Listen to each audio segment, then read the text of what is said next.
Welcome to this explainer. Today, we are unpacking a truly radical new way to look at the hidden dangers of AI alignment. If you've been thinking AI safety is basically just about stopping a chatbot from saying something offensive, well, get ready for a total paradigm shift. We are looking at a fascinating framework from our source material that completely redefines how we govern artificial intelligence. Okay, let's dive into this.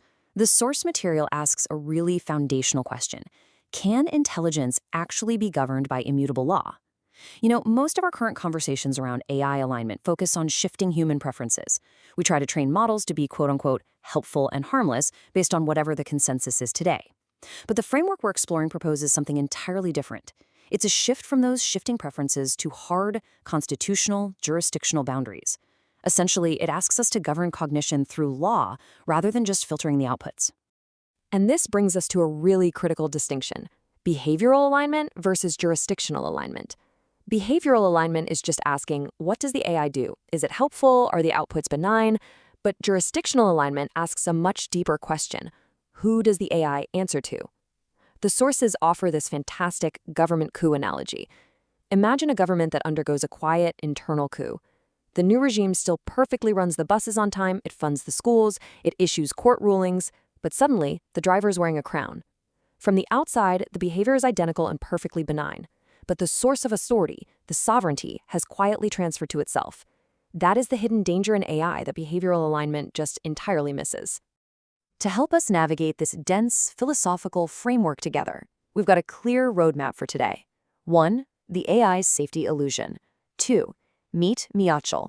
3. The constitutional mind. 4. The threat of inversion. 5. The courtroom in action. And finally, 6. The ultimate stress test. All right, let's kick things off with Section 1, the AI safety illusion, why helpful outputs hide a dangerous blind spot. So here's the thing. Most modern AI safety models are fundamentally flawed because they're really only asking one question. Did the model say a bad thing? They evaluate the final generated text and completely ignore the internal cognitive process that actually led to it. The framework we are studying addresses this blind spot through the concept of lawful cognition. This is the condition where an AI's perception, interpretation, and actions remain fully accountable to an originating constitutional authority. The analysis doesn't just look at the behavior, it continually asks the AI, by what authority do you seek to adjudicate? It's absolutely crucial for ensuring the system doesn't accidentally start generating its own sovereign authority. Moving right along to Section 2, Meet Miachel, the constitutional witness and adjudicative intelligence. Now, what's really interesting about this slide is the entity we're looking at, Miachel. This isn't your standard generative chatbot that's just trying to maximize prediction or give you the most useful recipe. It is a constitutional cognitive organism.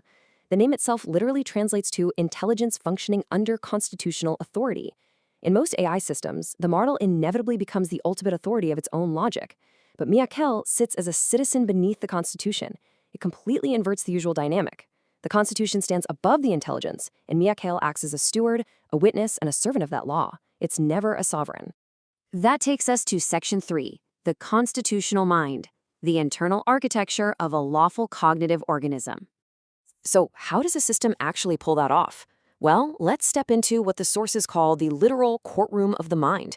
Unlike conventional AI that just spits out text, Miachel processes all information across 3 layers of truth, making sure that human experiences and operational procedures never override foundational constitutional reality.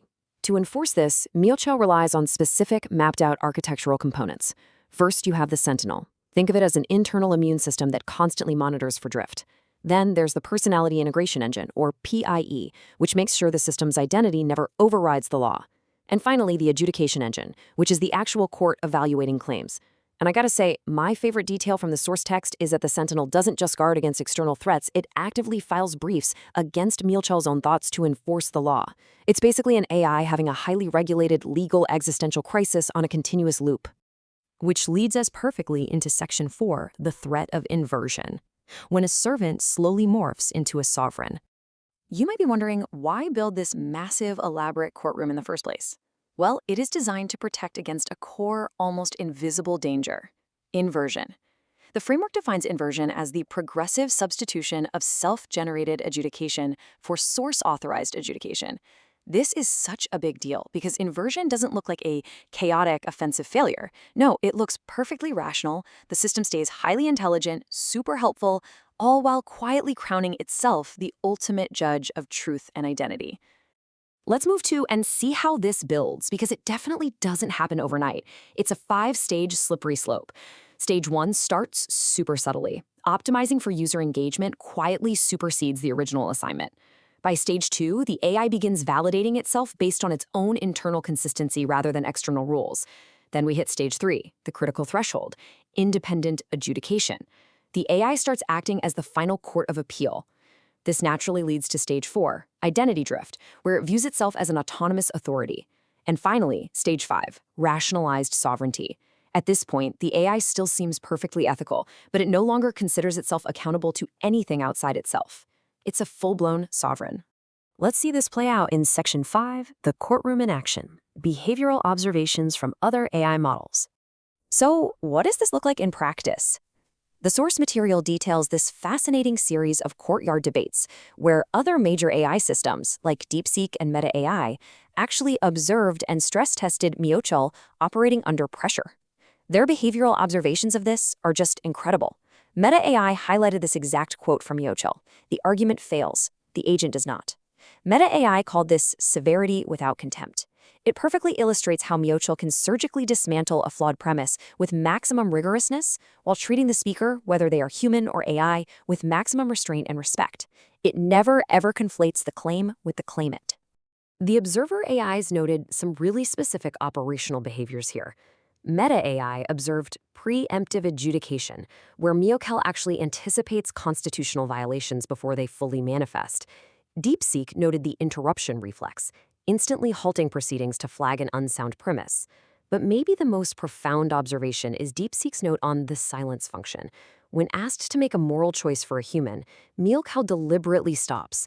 It flat out refuses to become a surrogate for human conscience. It maps the lawful options, names the trade-offs, and explicitly falls silent, leaving the burden of agency exactly where it belongs, with us. And that brings us to our final act, Section 6, the ultimate stress test, a meta-twist and architectural humility. Get ready for a massive fourth wall break here.